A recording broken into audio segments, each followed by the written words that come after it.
I think I personally came to grips with the fact that WWE is over here self sabotaging their own selves. Hear me out. How do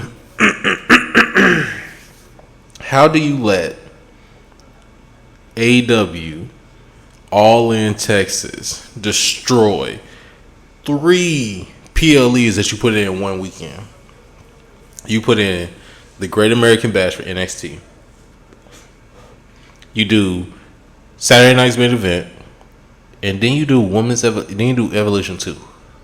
When we didn't even need Evolution 2, they could have went down beginning of August, right before SummerSlam, as an inaugural thing to finally start running it like you want to make it the official Big Five. Big Six if you include Money in the Bank and all that shit.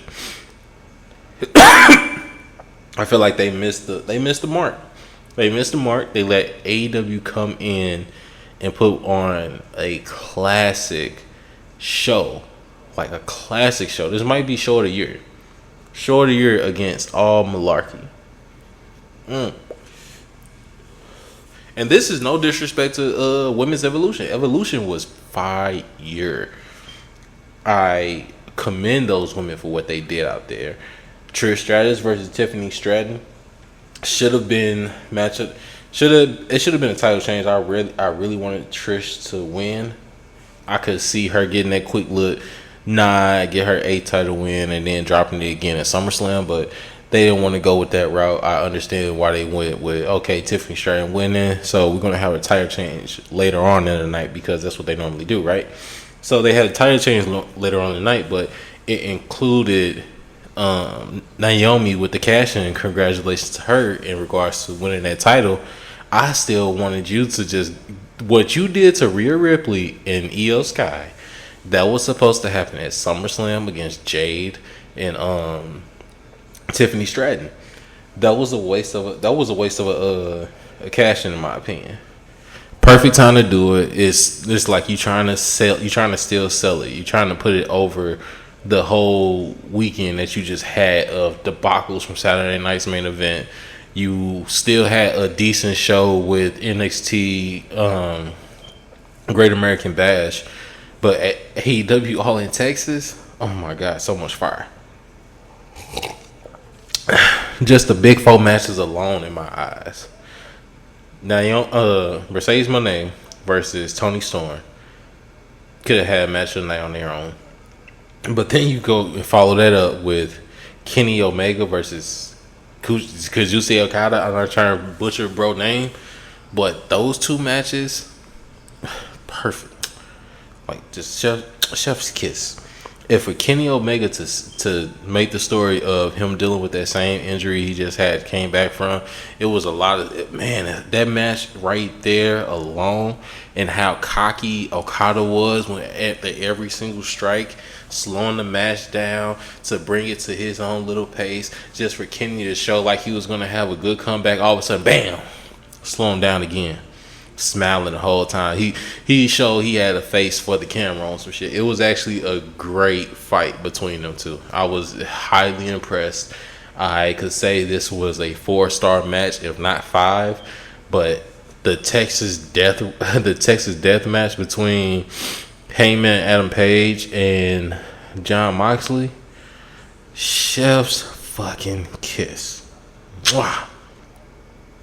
Everything the host. It wasn't even just about the wrestling. The wrestling, along with the story that they were telling inside the ring and out, perfection on how you close out a main event. And for how they did it, with not showing the AEW championship for 200 and so days. The last time that you seen the AEW championship was when Bryan Danielson had it, which still kept him included within the story with him dealing with all his injuries and stuff and possibly going to part-time, just to be able to show that title now and usher in a new era of Hangman Page. That was an incredible fight. And now what I need from AEW, y'all gotta cook up the triple threat between him, Hangman Adam Page, Swerve Strickland, and Will freaking Ospreay. Those 3 are gonna cook, but you make it You make it a nice ass match, but then you all of a sudden have the former EVPs come in and mess it up. You have some stuff. You have some interferences. That way you can push it all the way until not even All Out, because All Out, I feel like All Out, Swerve shouldn't get the first one. I don't want him going for the title just yet. If anything, I want to see what that Ospreay and Swerve Strickland combo could do in the tag team division for a minute. But if I was going to pick my next challenger for that AEW World Championship, damn. You can always put MJF in the title conversation. But I don't want to go MJF instantly. I want to try somebody. I want to try somebody else. I want to try another heel. I want to see who else we can push into the main event scene to actually help carry the company. I feel like either a tournament is going to have to be had, or they're going to have to find another avenue on how they want to do this right now, because Heyman winning, that was like a perfect story told. I honestly haven't watched that much AEW, but after watching that beautiful ass pay-per-view they put together, I'm gonna catch some more of this shit. But Women's Evolution 2, y'all cooked yourselves. Great pay-per-view. I personally want the women to get their own show. Evolve is a great start for the newcomers to come in. I feel like we already got Raw, SmackDown. All the women have their own personal titles now. But I ultimately feel they need their own show. They need to be or at least more camera time, because golly, you got 2.5 hours of TV, but you only seem to have enough time for 5 matches, and with the 5 matches, you're doing 15 minutes, but you're over here bullshitting inside those 15 minutes where nobody's really wrestling. They're only sitting there half-assing and trying not to hurt themselves. Everybody's getting freaking hurt because they have no proper training lately, due to the fact that they don't have no live shows. They're not actually going inside of the developmental center and training like every day or every other day. Yeah, you can lift from weights, but I need you actually in there wrestling, getting your opponent up, getting a feel for each other before actually coming out here and showing this to us in the product, because you putting out a product that can end up ultimately not being the best situation. And I say that when I'm thinking about Seth Rollins right now, because they wrestle so much less. A minor move that would have not hurt him back like a year ago, 6 months ago, or something like that, has now ended up costing him probably a year of his career, or maybe 18 months, if he depending on how long he takes to heal from this.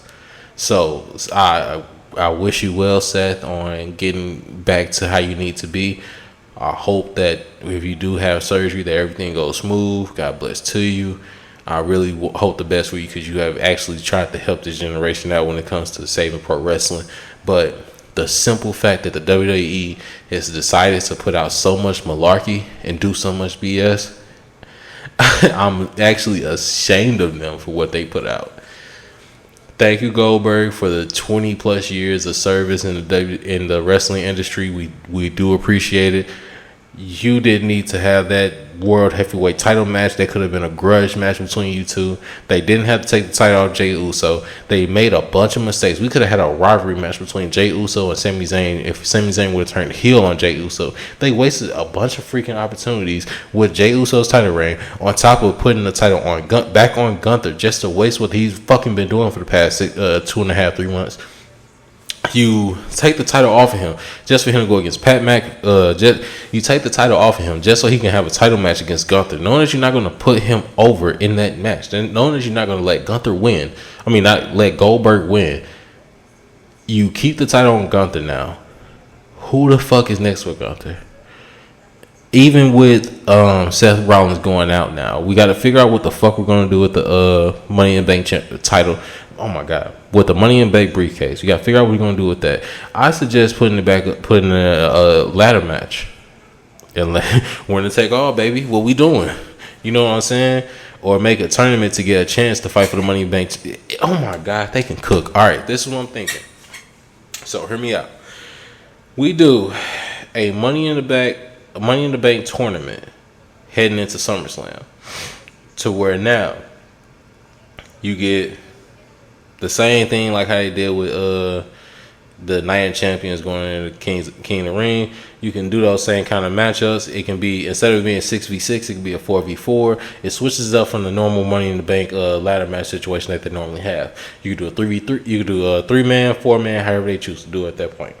But you have a tournament to get to that match at SummerSlam the first night.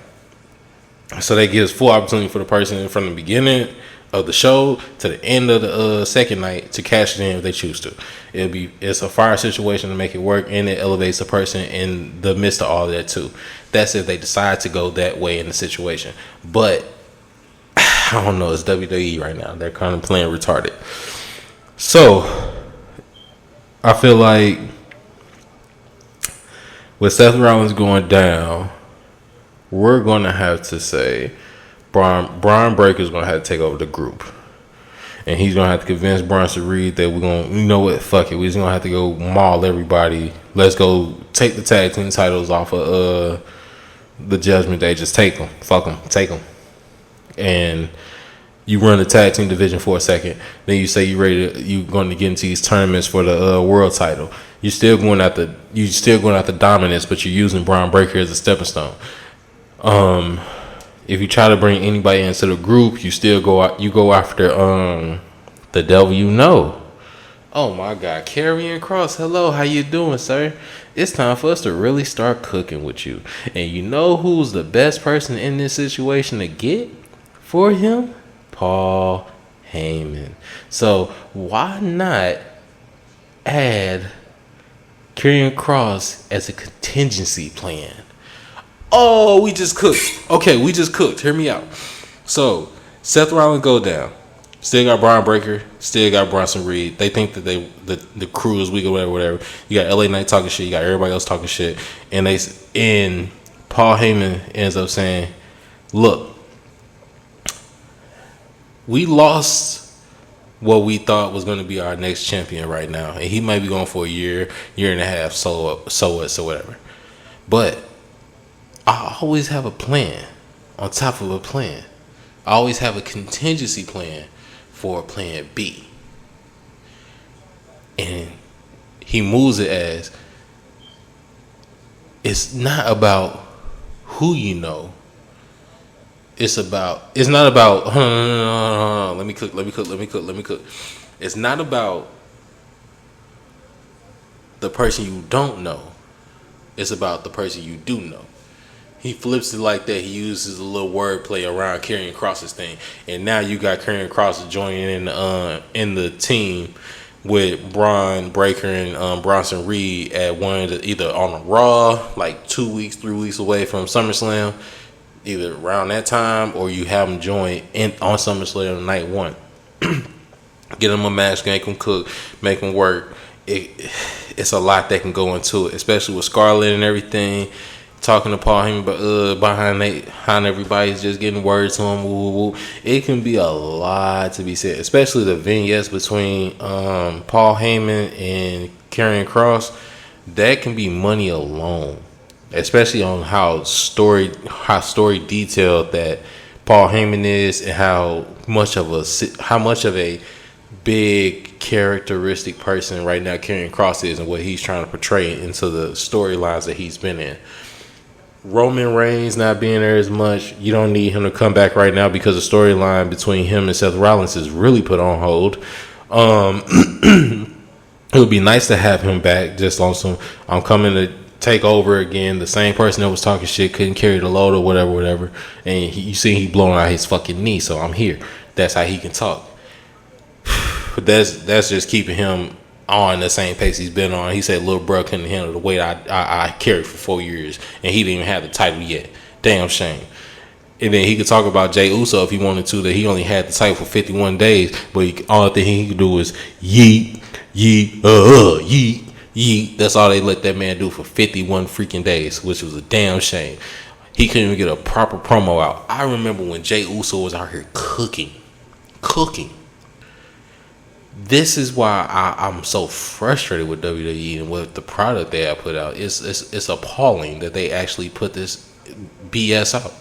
I don't want to say malarkey. I don't want to say, no. They put out BS. They put out the biggest pile of you know what to serve us and say, I hope that you enjoyed. No. I feel like Jey Uso should have been doing the yeet elbow and some more shit. Like he has the whole WWE behind him still. But he could not carry the load that Roman carried for 4 fucking years. That's all I'm saying. 4 years, bro. But that's neither here nor there. Honestly, they just need to settle down on what they're going to do next. I hope everything works out. Congratulations to the new World Heavyweight Champion. New Women's World Heavyweight Champion, Naomi. Again, like I said, Women's Evolution, y'all cooked. Y'all did y'all thing.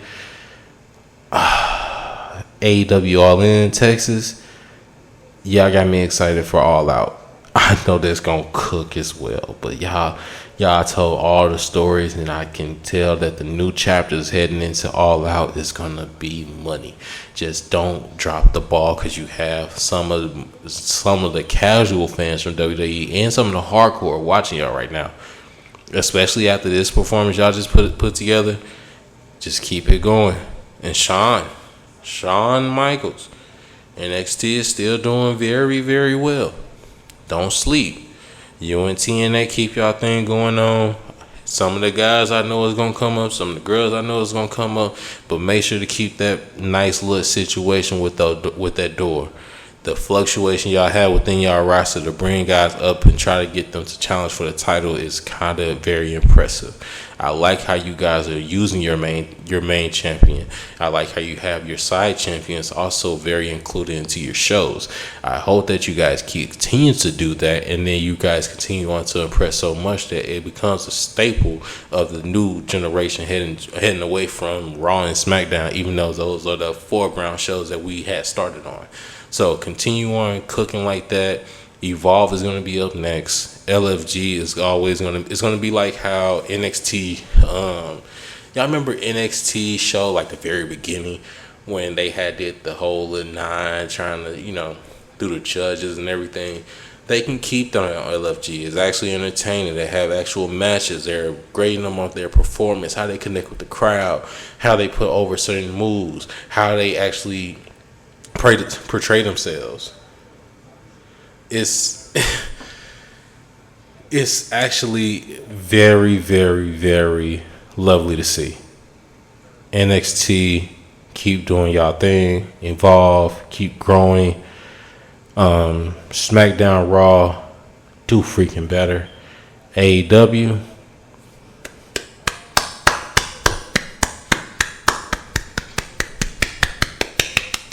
the women of the WWE,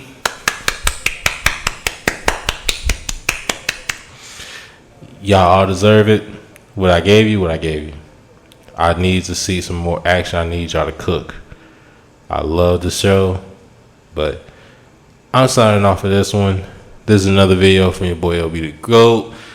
Thank you once again for tuning in to LB's show review, but we're doing a little bit of wrestling with the attitude, you feel me? God bless to everybody. Keep them in your heart. Y'all stay protected. Stay loved. I'll see you in the next video. Peace.